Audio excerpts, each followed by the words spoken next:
What's up, guys? Welcome back to the channel. Here we are with another reaction. In this one, we have who really won the War of 1812. Before we dive in and find out, if you guys happen to enjoy this, please don't forget to subscribe, give the video a thumbs up, and if you'd like to support this channel by becoming a member, all you gotta do is smash that join button to receive your exclusive benefits. Let's find out what went down. Watch exclusive history videos, like our latest on South America's Wars of Independence over on Armchair History TV. Use code ARMCHAIR75 for 75% off your first month. On the first days of 1815, British guns pounded American earthworks in Louisiana's swampy bayous. Thousands of redcoats advanced against the outnumbered defenders. Freshly victorious over Napoleon, the British were ready to project their full might on the young republic. But in just 30 minutes, hundreds of redcoats lay dead. It was a decisive victory for the Americans, yet the battle seemed like pointless bloodshed. It did not affect the course of the war at all. A peace treaty was already signed in Ghent, dominated by two words: status quo. The War of 1812 went down in history as a war that nobody won. Neither the United States nor the United Kingdom achieved its strategic goals or gained any territory. Still, the United States, United Kingdom, and even Canada all came out ahead after the conflict ended. And this begs the question: who really won the War of 1812? That's what I'm gonna say. Somebody had to be. Why was the war fought? I'm not too knowledgeable on history. The War of 1812. I guess he's about to explain to me, because if nobody won and everybody they came up with a peace treaty, what was the war fought for in the first place? Nobody won, yet everybody came out ahead. Before we continue, I'd like to thank the sponsor of today's video, War Thunder, the most comprehensive vehicle combat game ever made.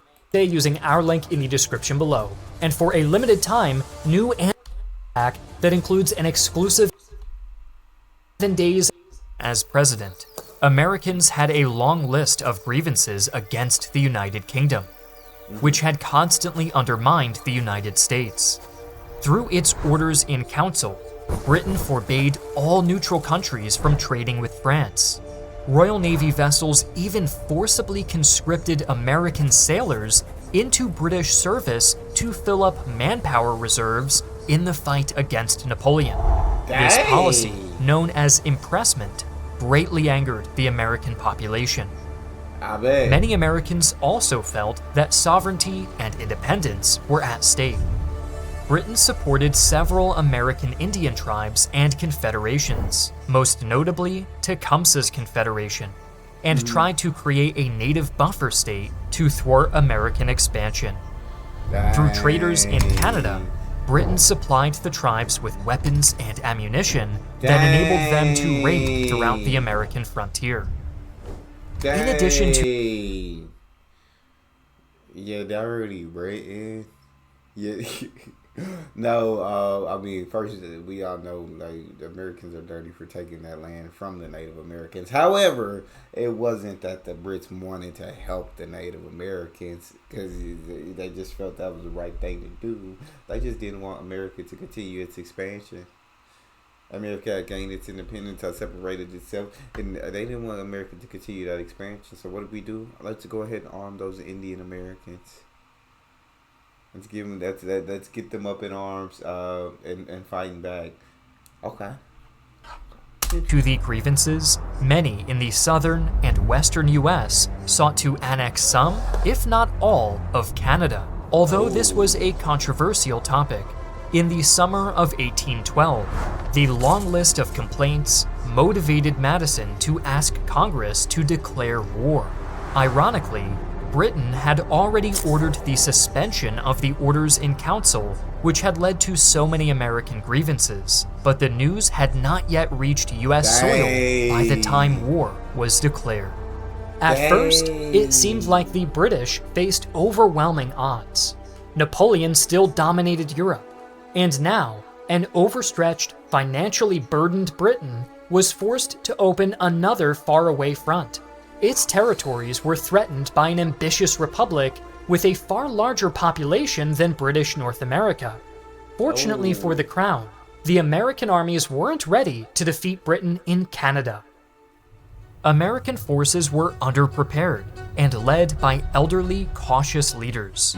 Madison was a shy scholar with little knowledge of warfare. His Secretary of War, William Eustis, obtained the position through political connections, not skill. Instead of a quick conquest of Canada, the war escalated to include all of eastern North America. Britain and its American Indian allies fought the Americans in the Northwest, across the Great Lakes, and in the Deep South. Famously, they even captured Washington, D.C. and burned down the White House in 1814. In that particular battle, they failed to take their main goal, Baltimore. It was that battle that inspired Francis Scott Key to write the Star-Spangled Banner. Many American offensives failed, but the nation did succeed defensively, like at Lake Erie and New Orleans. The war created a new sense of identity, patriotism, and unity, kick-started economic and military reform, and reshaped the political landscape. Overall, the War of 1812 did not create a military victor, but it did produce a number of cultural, economic, and geopolitical victories.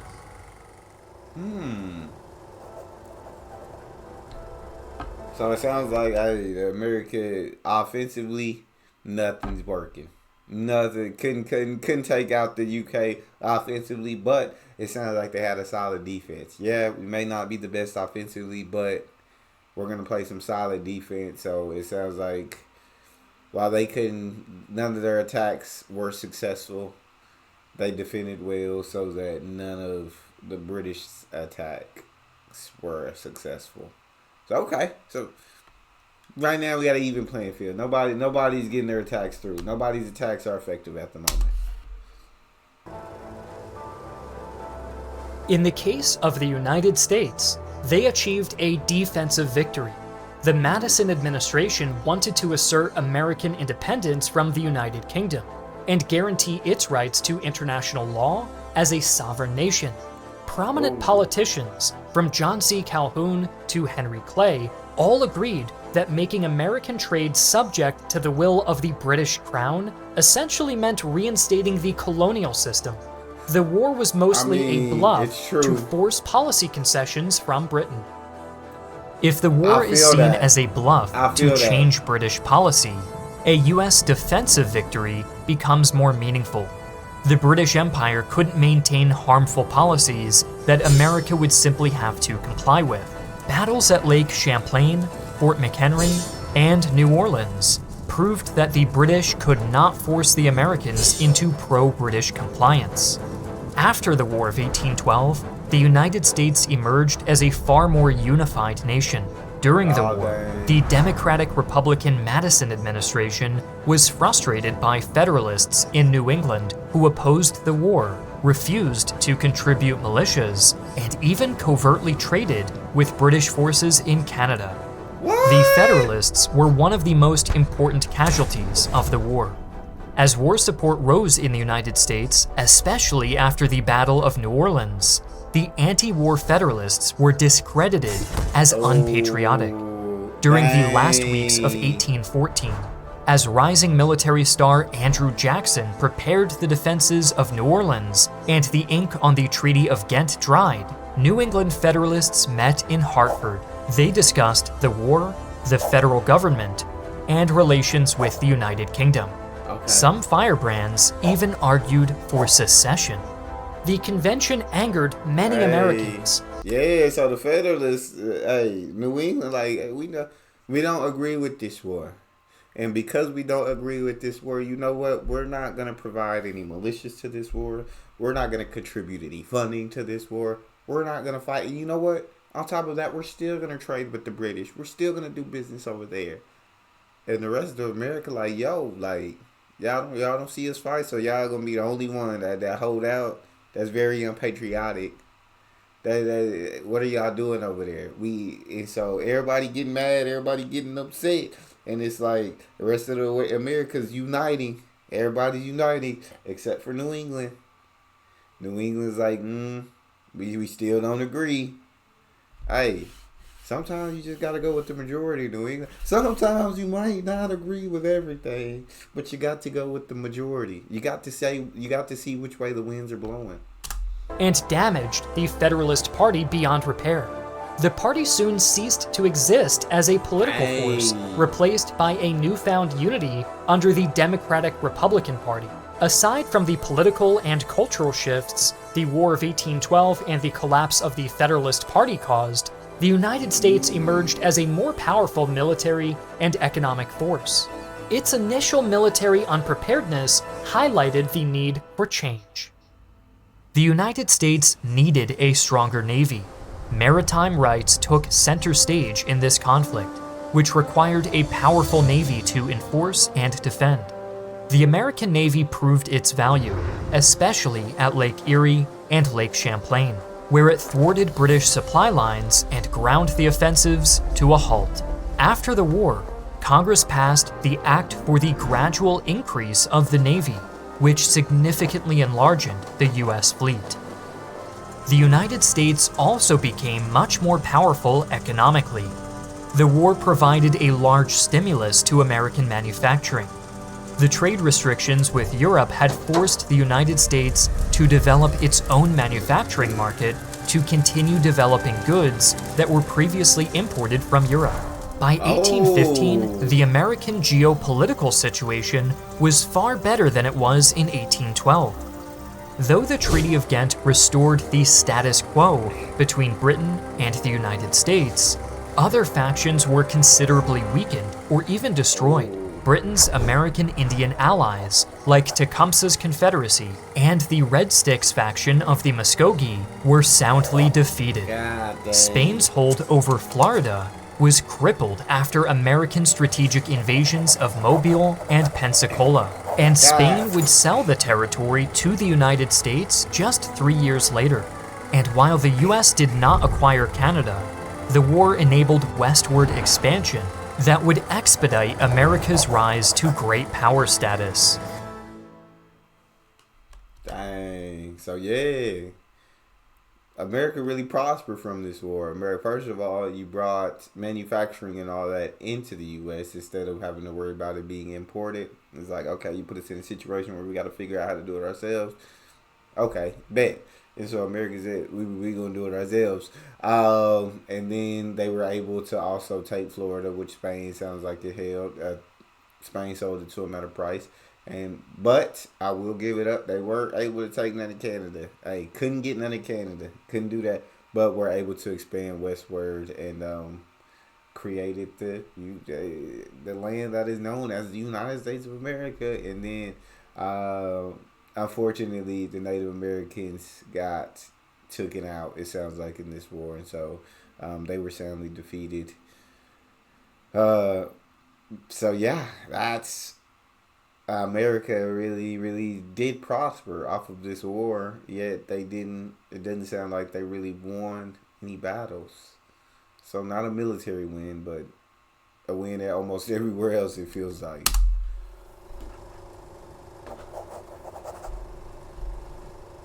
Alright, how did it help the British? Talk to me. Like the US, the United Kingdom emerged from the War of 1812 with a defensive victory. Though conquering Canada may not have been an American objective, the Empire's hold on its North American territories was under threat. Weeks after the war was declared, American armies crossed the Detroit River into sparsely populated Ontario. American invasions in Canada repeatedly failed. After being defeated in Ontario, British forces under Major General Isaac Brock captured Detroit with an outnumbered force. Detroit served as a base for British and Shawnee forces to threaten the American Northwest for over a year. Another American invasion across the Niagara was beaten back at Queenston Heights, once again by an outnumbered British force. Canada's largest cities, Montreal and Quebec City, were never seriously threatened. Got you. British successes extended beyond Canada.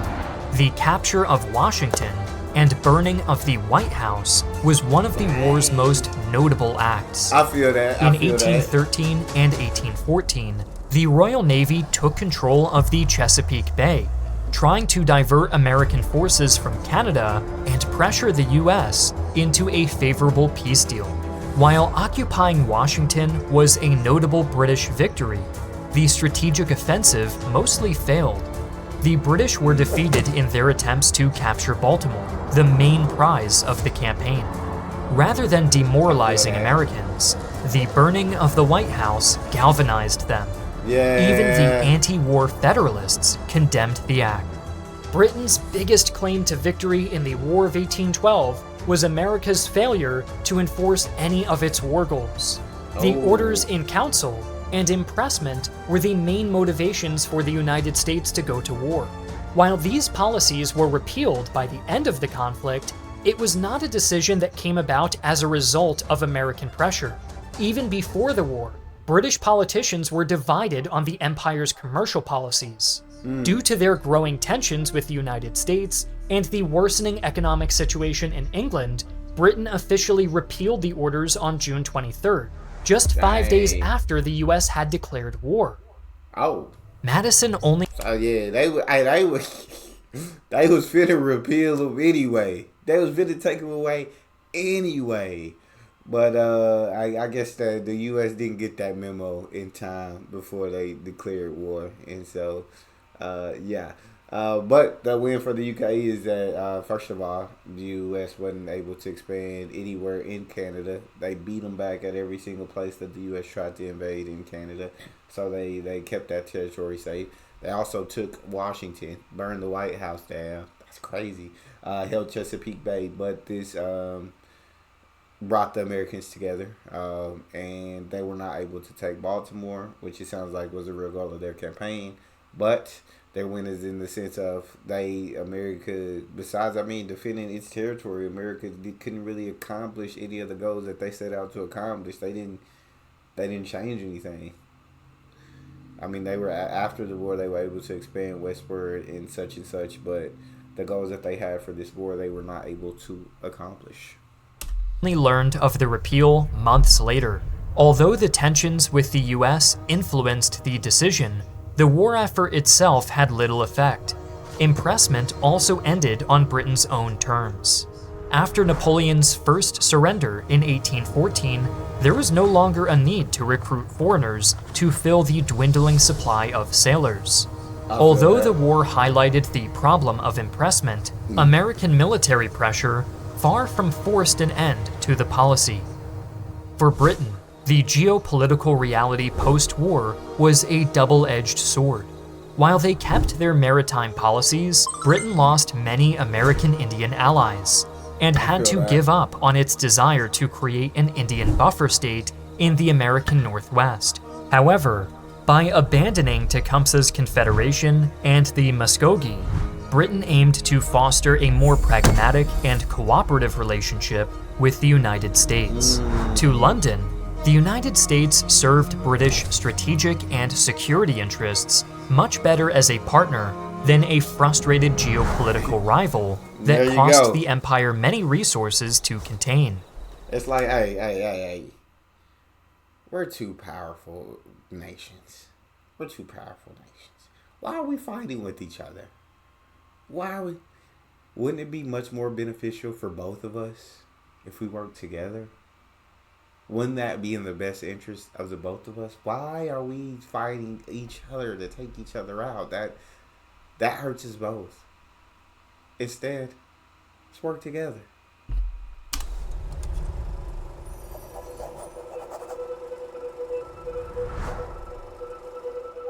At face value, the Canadian claim to victory seems far-fetched. After all, Canada did not exist as a single nation until the colonies confederated in 1867. Nowadays, the war plays an important role in the Canadian national saga, serving as a war that made Canada. In the early 19th century, Canada was a sparsely populated and diverse territory.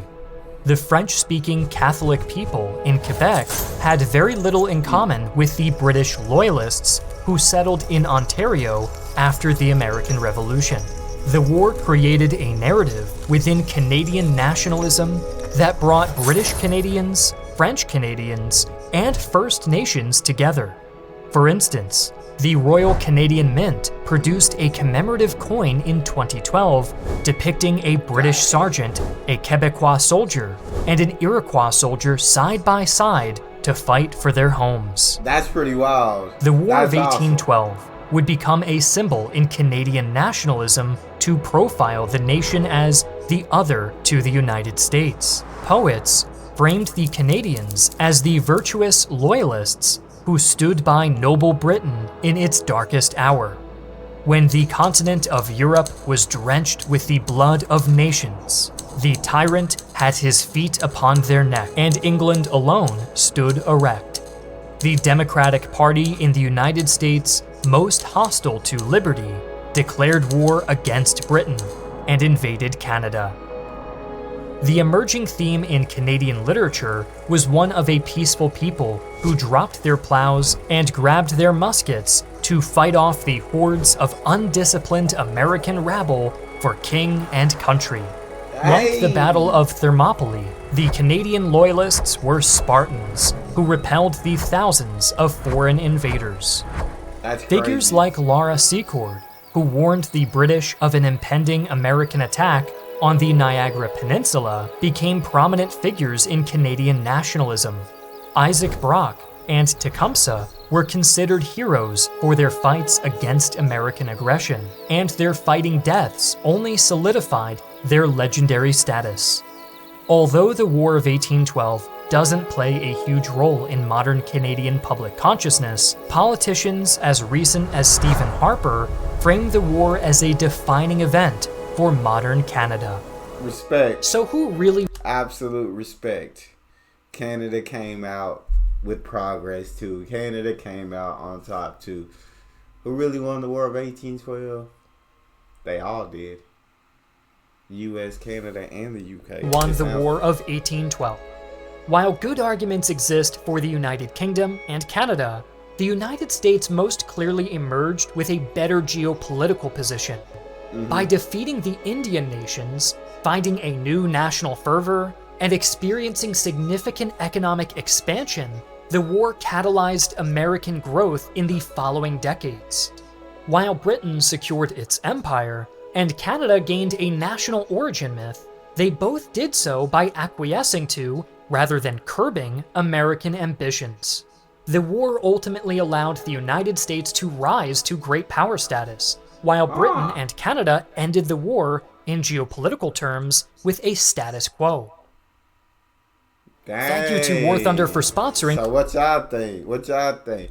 His thought process is, after this war, I mean, the U.S. benefited the most out of this. They while U.K. and Canada kept the status quo, the the U.S. actually benefited very much. And so, what are y'all's thoughts on this? Who do you think really won the War of 1812 in your eyes? That's all we got for this video. If you guys happen to enjoy it, please don't forget to subscribe. Give the video a thumbs up. Check out the next one. I'll see y'all next time.